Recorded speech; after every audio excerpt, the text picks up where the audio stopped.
आज बच्चों हम लोग सरफेस केमिस्ट्री का थर्ड पार्ट कोलाइडल स्टेट आपके लिए लेके आया हूँ। आज हम लोग सरफेस केमिस्ट्री के थर्ड पार्ट कोलाइडल स्टेट पर डिस्कशन करेंगे। सबसे पहले हम लोग बात करते हैं कोलाइड की।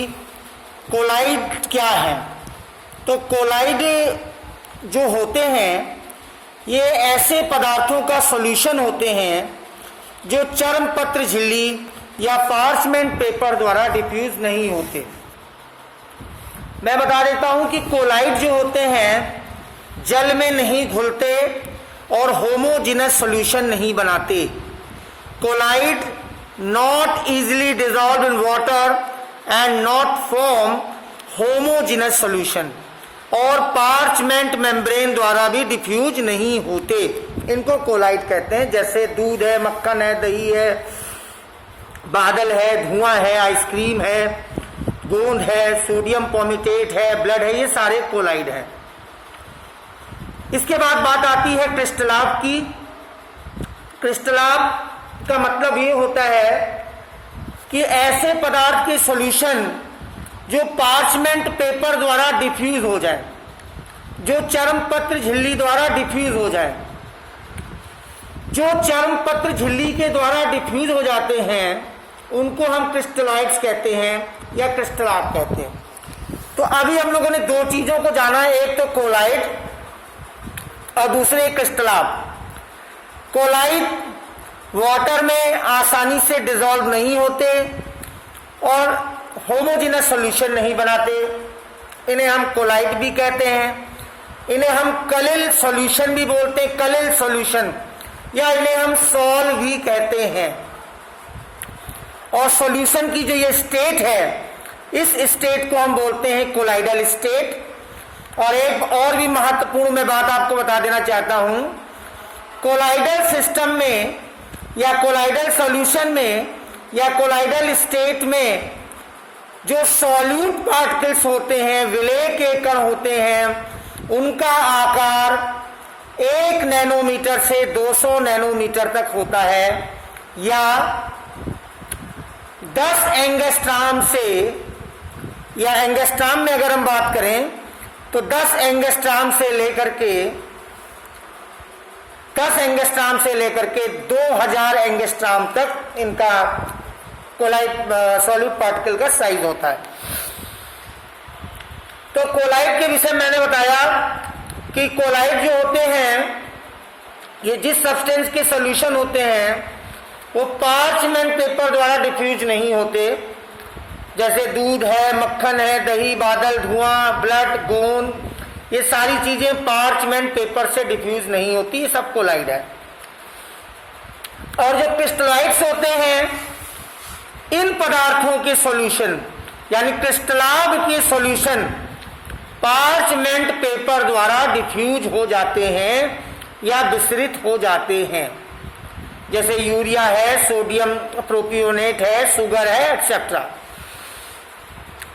अब कोलाइड जो है, कोलाइड में दो होमोजिनस स्टेट हैं।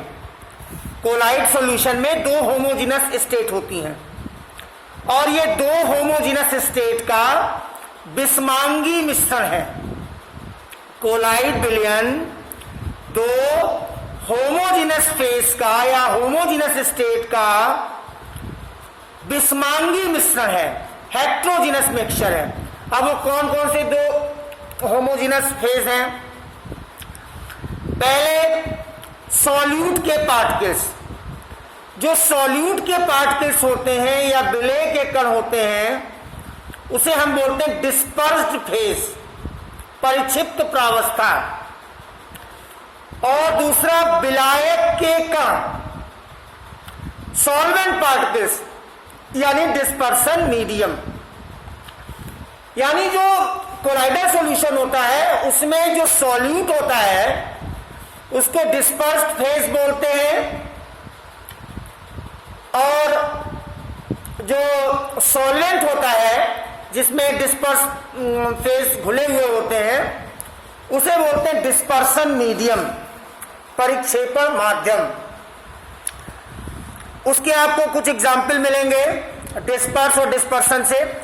तो डिस्पर्स और डिस्पर्सन में जब आप जाओगे तो उसमें आपको देखने को मिलेगा, उसमें आपको गैस का, अगर मान लीजिए डिस्पर्सन मीडियम यानी सॉल्वेंट की स्टेट गैस है, तो गैस का लिक्विड में, लिक्विड का लिक्विड में, लिक्विड का गैस में, लिक्विड का सॉलिड में, गैस का सॉलिड में, सॉलिड का लिक्विड में, सॉलिड का सॉलिड में, सॉलिड का गैस में। गैस का गैस में कोलाइडल सॉल्यूशन आपको नहीं मिलेगा। अब हम अगर सॉल्यूशन की बात करें तो 3 प्रकार के सॉल्यूशन आपको देखने को मिलेंगे। एक वास्तविक विलयन, दूसरे कोलाइडल सॉल्यूशन, तीसरे सस्पेंशन। वास्तविक विलयन जो होते हैं, ट्रू सॉल्यूशन जो होते हैं, ये होमोजेनस मिक्सचर है। कोलाइडल सॉल्यूशन हेट्रोजेनस मिक्सचर है, और जो निलंबन सस्पेंशन है ये भी हेट्रोजेनस मिक्सचर होते हैं। और अगर कणों के साइज की, आकार की बात करें तो जो कोलाइडल पार्टिकल्स होते हैं उसमें कणों का आकार, कोलाइडल पार्टिकल्स में कणों का आकार 10⁻⁴ से 10⁻⁷ सेंटीमीटर तक होता है। ट्रू सॉल्यूशन में 10⁻⁷ सेंटीमीटर से कम होता है, और सस्पेंशन में 10⁻⁷ सेंटीमीटर से अधिक होता है। जो ट्रू सॉल्यूशन है वो पार्चमेंट पेपर, फिल्टर पेपर से डिफ्यूज हो जाते हैं। कोलाइडल सॉल्यूशन पार्चमेंट पेपर से डिफ्यूज नहीं होते, और जो सस्पेंशन होते हैं वो भी किसी चीज से डिफ्यूज नहीं होते। ट्रू सॉल्यूशन को आप आंख या सूक्ष्मदर्शी की सहायता से नहीं देख सकते। कोलाइडल सॉल्यूशन को आप सूक्ष्मदर्शी की सहायता से देख सकते हैं, और जो निलंबन या सस्पेंशन होते हैं उनको आप आंख से भी देख सकते हैं और सूक्ष्मदर्शी की सहायता से भी देख सकते हैं। ट्रू सॉल्यूशन का जो पराशर दाब होता है, ऑस्मोटिक प्रेशर होता है, वो अधिक होता है, और कोलाइडल का कम होता है। सस्पेंशन पर कोई भी ऑस्मोटिक प्रेशर नहीं। ट्रू सॉल्यूशन का मॉलिक्यूलर वेट यानी अणुभार कम होता है, कोलाइडल सॉल्यूशन का मॉलिक्यूलर वेट अधिक होता है। बाकी टिंडल इफेक्ट, ब्राउनियन मूवमेंट, ये 2 प्रकार की प्रॉपर्टीज हैं कोलाइडल की, ये आपको ट्रू सॉल्यूशन में नहीं मिलेगी और सस्पेंशन में नहीं मिलेगी। कोलाइडल सॉल्यूशन में आपको टिंडल इफेक्ट भी देखने को मिलेगा और ब्राउनियन मूवमेंट भी देखने को मिलेगा। इसके बाद हम लोग बात करते हैं कोलाइडल सॉल्यूशन के 2 प्रकार की। तो कोलाइडल सॉल्यूशन के 2 प्रकार हैं, एक तो द्रव स्नेही कोलाइड और दूसरे द्रव विरोधी कोलाइड, लायोफिलिक और लायोफोबिक। जो लायोफिलिक है और लायोफोबिक है, इनके विषय में बता देते हैं। जो द्रव स्नेही कोलाइड है यानी लायोफिलिक कोलाइड है, ये जैसे ही सॉल्वेंट के संपर्क में आते हैं तुरंत ही कोलाइडल सॉल्यूशन बनाते हैं, और जो लायोफोबिक है, द्रव विरोधी हैं, ये सॉल्वेंट के संपर्क में आने पर आसानी से कोलाइडल सॉल्यूशन नहीं बनाते। ध्यान से सुनिएगा, जो द्रव स्नेही कोलाइड है या जो लायोफिलिक कोलाइड है, ये जैसे ही सॉल्वेंट के संपर्क में आएंगे तुरंत ही ये कोलाइडल सॉल्यूशन बनाते हैं, और ये ज्यादा स्टेबल होते हैं। ये ज्यादा स्टेबल होते हैं, इनको रिवर्सिबल भी बोलते हैं, रिवर्सिबल कोलाइड भी बोलते हैं। और जो द्रव विरोधी कोलाइड है, ये सॉल्वेंट के संपर्क में आने पर आसानी से कोलाइडल सॉल्यूशन नहीं बनाते, यानी जल्दी से ये सॉल्वेंट में डिसॉल्व नहीं होते, यानी ये कम स्थायी होते हैं। और इनको हम अनुत्क्रमणीय कोलाइड या इरिवर्सिबल कोलाइड भी कहते हैं। वैसे तो लास्ट ईयर तक आपके यहाँ कोर्स में कोलाइडल सॉल्यूशन बनाने के मेथड थे, लेकिन अब ज्यादा आपके यहाँ कोलाइडल सॉल्यूशन बनाने के मेथड नहीं है। उसमें एक है पेप्टाइजेशन, पेप्टीकरण। पेप्टाइजेशन क्या होता है? अभी आप एक प्रोसेस पढ़ेंगे, स्कंदन, कोगुलेशन। तो पेप्टीकरण में क्या होता है कि जब किसी फ्रेश प्रेसिपिटेट में हम इलेक्ट्रोलाइट सॉल्यूशन को डालते हैं और वो कोलाइडल सॉल्यूशन में टर्न हो जाए।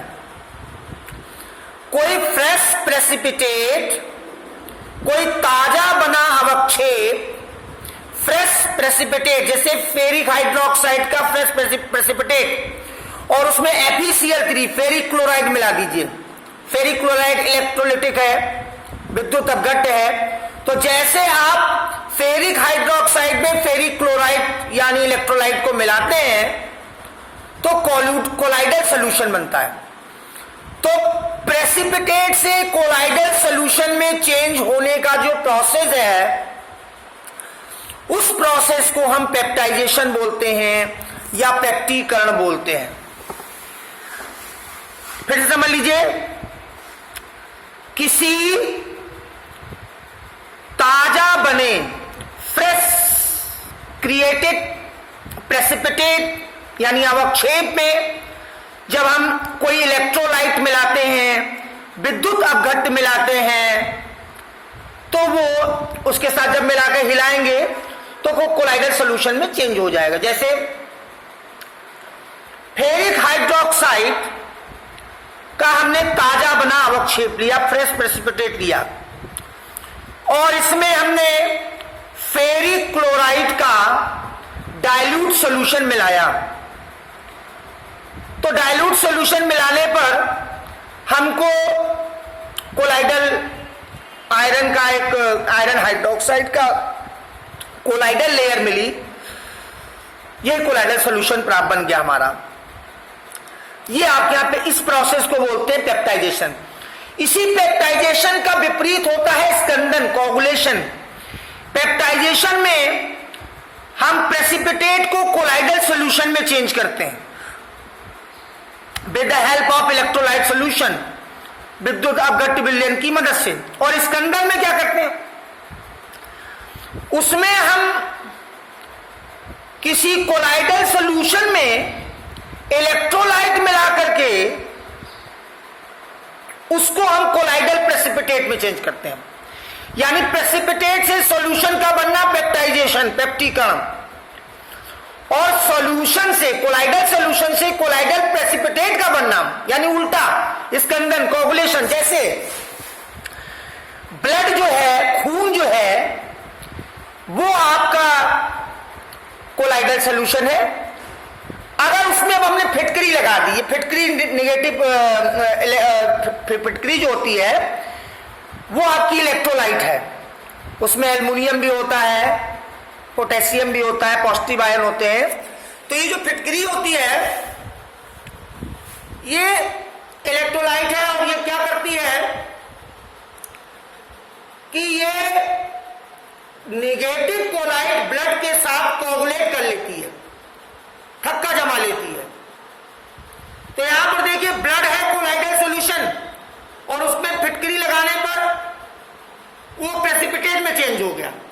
तो यानी फ्रेश प्रेसिपिटेट से कोलाइडल सॉल्यूशन चेंज होना in the presence of electrolyte, peptization, पेप्टीकरण। और इसी का उल्टा कोलाइडल सॉल्यूशन में इलेक्ट्रोलाइट मिलाने पर कोलाइडल प्रेसिपिटेट का बनना, ये होता है स्कंदन या कोगुलेशन। अब अगर हम बात करें कोलाइडल सॉल्यूशन बनाने के मेथड की, तो कोलाइडल सॉल्यूशन बनाने के डिफरेंट केमिकल मेथड हैं, जिसमें से एक ऑक्सीडेशन मेथड है, हाइड्रोलिसिस मेथड है, रिडक्शन मेथड है और डबल डिकम्पोजिशन मेथड है। अब फिलहाल आपके यहाँ इन मेथड को ज्यादा कोर्स में नहीं पूछा जाता है। तो इस प्रकार से ये इसके बनाने के मेथड है जिनकी आपको इक्वेशंस भेज दी जाएंगी। लायोफिलिक और लायोफोबिक कोलाइड में आपको अंतर को देखना है। अब आगे के वीडियो में हम लोग इसमें डिस्कशन करेंगे डिफरेंट टाइप के कोलाइडल प्रॉपर्टीज पर। तो अभी फिलहाल आप हमारे वीडियो को देखिए, इसमें अगर किसी प्रकार की कोई दिक्कत होती है तो मुझसे कंसल्ट करिए। Thank you very much.